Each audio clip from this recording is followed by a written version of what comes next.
onwards with the show. I'm looking forward to really discussing the situation regarding the racism in football and the racism in society. Because today, as we were just before we were talking, you were the one that was kind of suggesting we should talk about this more so than the actual game. Would you say about the racism in football? Yeah, if anything, I think that the issue sort of on hand is more important than anything. Obviously, like, football is important to a lot of people, but the fact that, just from missing a penalty, like, it happens.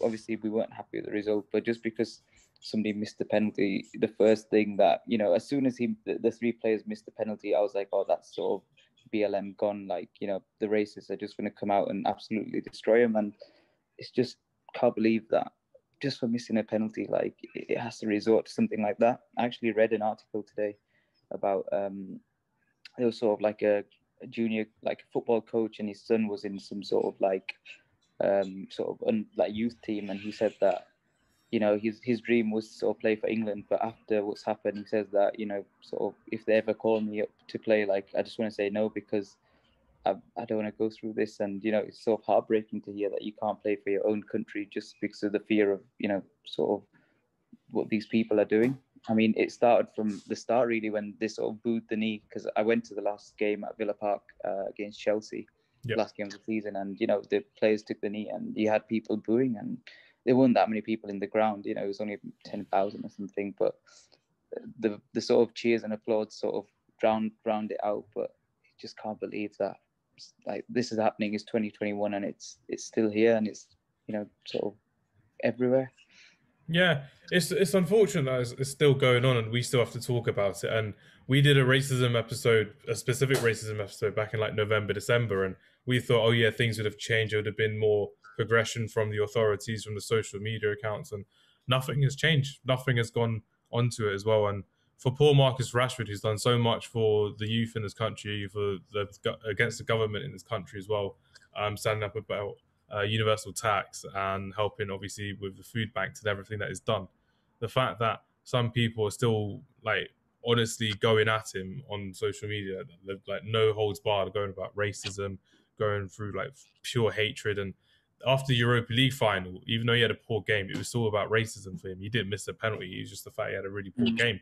But they still went after Marcus Rashford's race. And the fact that recently as well, he was talking about how on his social media posts is that at least I'm still a black man from Wythenshawe in Manchester, and that's all I can be at the end of the day. And that's what it was. And one thing before I get on to one of the topics regarding this racism as well was the fact that when we use social media, especially on Instagram now, when we use anything that has the word COVID in, there's a COVID label that comes up at the bottom of comes up at the bottom of your post. I've seen that information post thing.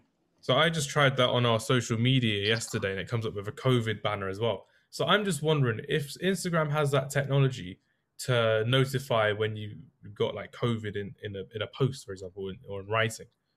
Why can't they do that with racist wording and racist names and all of that crap? Like, why can't they just censor that, or why can't they look at blocking said posts or said pictures that have been posted up, or even the accounts in general? Because I know they keep saying, oh yeah, it's all about free speech, but there's a limit between free speech and full out abuse, basically. That's how I see it personally. Yeah, it's like we mentioned. I mean, the first step is that every account should be linked to an ID. That's sort of, number one, that needs to be done ASAP, and that will take out a lot of the fake accounts. But then there's people like with real accounts, like there's one that was some sort of like school teacher that was racially abusing Rashford. And can you believe this person is teaching kids? Like, it just doesn't correlate. Like, we've got that many racist people amongst us that, to be honest, they should just all be jailed. Yeah, it's really true, because when we're looking at how the country reacted to us losing the final, the fact that we got to a final was amazing, and everyone was literally there singing "This Coming Home," Southgate, you're the one, whatever it is. Everything was going our way. We were all happy, but you and I basically know, Salam, that Italy were a better footballing side than England, not just on the day, throughout the whole tournament. They're probably the best team in the tournament, and people listening won't want to agree, but it's true. They had a quality defense, quality midfield, and a fantastic attack. Barring Immobile in the last couple of games, he was kind of a ghost. But the fact that with this England side as well, we had the most amazing start. and we ended up losing on penalties. And the fact that it all went down to the racist avenue, as opposed to, oh no, we could have done something different. South Africa could have done something different. Penalty takers could have been different. It goes straight down to the racist avenue, because that's what's grabbed the headlines over the last few days as well. And what I was reading today was there was a petition for life ban from football matches for Yeah, racists, and that's nearing 1 million signatures yeah.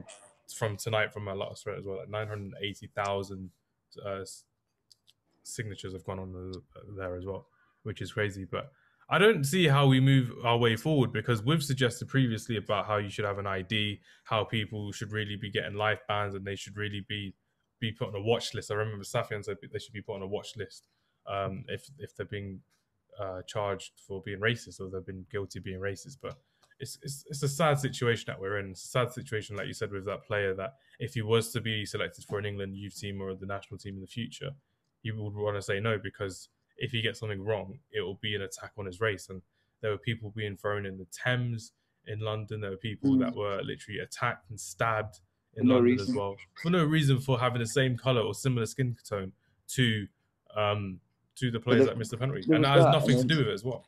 yeah, and then there was that, and then sort of English fans were attacking like Italian fans when they've done nothing wrong. Their team was just like, not even their team, their country's won a game. What have they done wrong that they deserve to get beaten up? Like, they need to be issuing sort of lifetime bans. You know, just they need to do it. I think it's too lenient in this country. It's way too lenient. It's way too simple to not to basically just to leave them out, because it happened in the Denmark game as well. There's a family that got attacked by England fans during the, I think it was before the game, but it was awful, because you're just like, it's a family coming from Denmark to watch their country in a semi-final, the first one since 1992 for them, to Yeah, end up getting attacked, and it's awful. And you can see why people are like across Europe and across the world don't like England, and we were all just there like, oh yeah, it's England, it's fine, we can improve. But clearly, the fans and the general public haven't improved at all, and you can see why people are saying, oh no, we shouldn't really be going for a 2030 bid if we're going to have fans that are behaving like that. We had a World Cup in Russia a couple of years ago where everyone was saying how, oh, they're all racist, oh, they're all homophobic, but nothing came publicly. Nothing was shown against racism to like players from different backgrounds and different countries and different continents, and nothing was going in a homophobic way against in a homophobic way. But for England to have some of these games in the Euros this time in the Euros, it's ridiculous how England fans have too much entitlement, shall we say, to how they believe football should be done in this country, and how they believe that they should just be running through the gates of Wembley because, oh, we're English, we deserve to be here. It's a final, we deserve to be watching it in our local stadium. It's a letdown for so many of the general football fans and so many of the good football fans that have followed this English team through thick and thin over the years as well. That this population has been has had a reputation ruined by these fans, and as you can probably tell, I'm really upset with how it's portrayed English fans across the world and across media as well, which is quite sad. yeah, definitely. Like, I was there in London last week. I went out after sort of Italy won. Yeah. And I went out after England won as well, sort of either semi-final. But I mean, the vibes were probably better on the night that Italy won. Yeah. I mean, the fans were a lot more like, decent, I'd say. A lot more classy as well. Yeah, like when England won, it was a bit more like reckless and stuff. There was just like a lot of damage done